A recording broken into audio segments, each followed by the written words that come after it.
Usually during the midterm elections, the party in power suffers from a lack of enthusiasm. But with Trump's doubling down on fear-mongering and falsities, he's whipping up his base yet again. It is a concern if they're taking our jobs and they're taking, our benefits. This town is 95% white. There aren't any immigrants coming to this town. No. So how are they taking your jobs? Well, they're not. That worries me right there. What does? Them all being here, got their own business, they get tax-free write-offs and everything else. We never got that when we lived here all our lives. Right. And who are these people exactly? All these Muslims and whatever.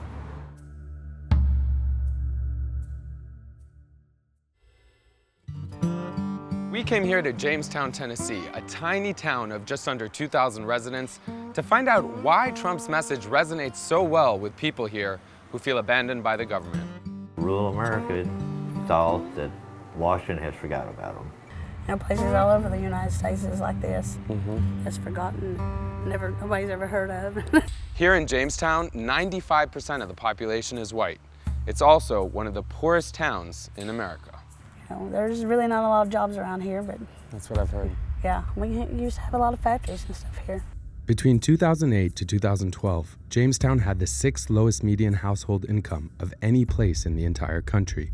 But during the first 100 days of Donald Trump's presidency, Tennessee quickly saw a surge in small business job growth. Do you feel that things got better since 2016? I think so. I do better myself. Well, you see a lot more business starting up, like evidently because of Trump, I don't know. I think that the economy has got a little bit better, it's still got a long way to go. Who do you blame for things getting so bad? I don't like to point fingers at anybody. Of course, I believe it's the government as a whole, really. He's talking about Mexican criminals, he's talking about Middle Eastern people invading America from the border. Do you think that resonates with people here?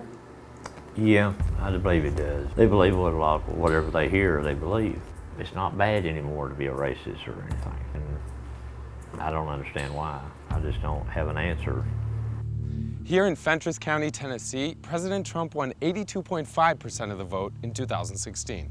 He talks about Mexican criminals, he talks about terrorists, he talks about grabbing women by the p***. When he says all those things, what do you think? I think he needs to keep his mouth shut too. He shouldn't try to influence the American people to feel a certain way.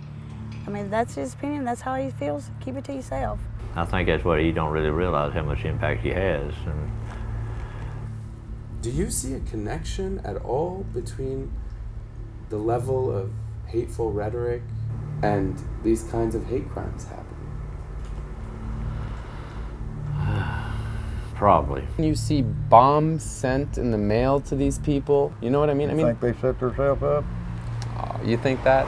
I think that. Really? Yeah. It used to be we would go, oh, we can't say that. Right. But now it's like, we don't care anymore. And every voter we talk to says that's why they voted for him. You shouldn't be wondering why all these crimes are happening against these people, because he's the one that's saying it's okay, because he's the one that's said it to begin with. I just don't want to see racism back again like we had in the 50s and 60s, I remember. I just don't want to see that again. Getting on here every day and singing stuff about these people just to get excuse my language, a shitstorm started. I don't understand it. I don't get it. I guess he's one of those fishes, all each other off, all gun ho and be like, I don't like you, and just end each other's lives. Running for midterms, I don't know why that should be the number one thing they should be talking about, is the economy and health care. We all worry about health care. I mean, everybody will tell you that problem. Democrat and Republican. Right, exactly. Trump claims he's fighting hard against a plan by Democrats that would destroy Medicare. I got Medicare. Medicare? Yeah. And it pays 79%, but it could get better. Yeah, Medicare. And you're not concerned at all that the Republicans might try and change Medicare coverage for people? No, I don't think they will. It might improve it some. In reality, the fund is suffering under his administration. In June, the government projected Medicare funds would be gone by 2026 due to low wages and lower taxes. I come and vote because that's my right, and do I feel like it's going to make a difference? Did you feel like he was gonna rock your world? Yeah, I did.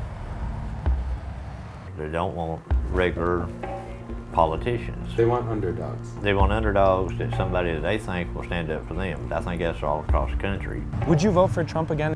Depends on who he's running against. Good answer.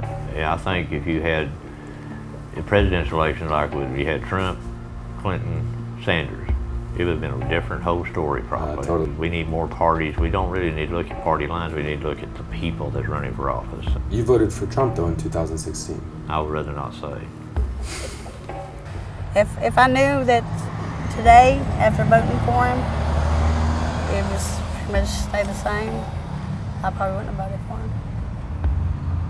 So when President Trump says Islam hates us, or he thinks Islam hates us, you believe him, Yeah, and you agree that it's a danger. yeah. That's what we do. And you think that they're trying to take jobs, or that they're trying to do something more I sinister? think it's more sinister myself. I don't think the average American really worries about the immigrants right now. I think they're worried more about their family and their livelihood. I was born in California, but my parents are Middle Eastern. My parents are Muslim. And I just wonder, does it change some of what you were thinking to know that I'm originally Middle Eastern, or do you feel it's the How same? you feel about it? You want to kill us off or what? I don't want to kill you. Why would I Well, want to that's kill good. you? I still think you're a pretty good guy to talk to. Yeah? Yeah. Well, maybe that's a small step then, Right. right? Yeah, well, there's always steps you got to take. What'd you say? I said, I wish everybody was like me. We'd all get along. I mean, I try to get along with everybody. But, you know, you help certain people you can't get along with.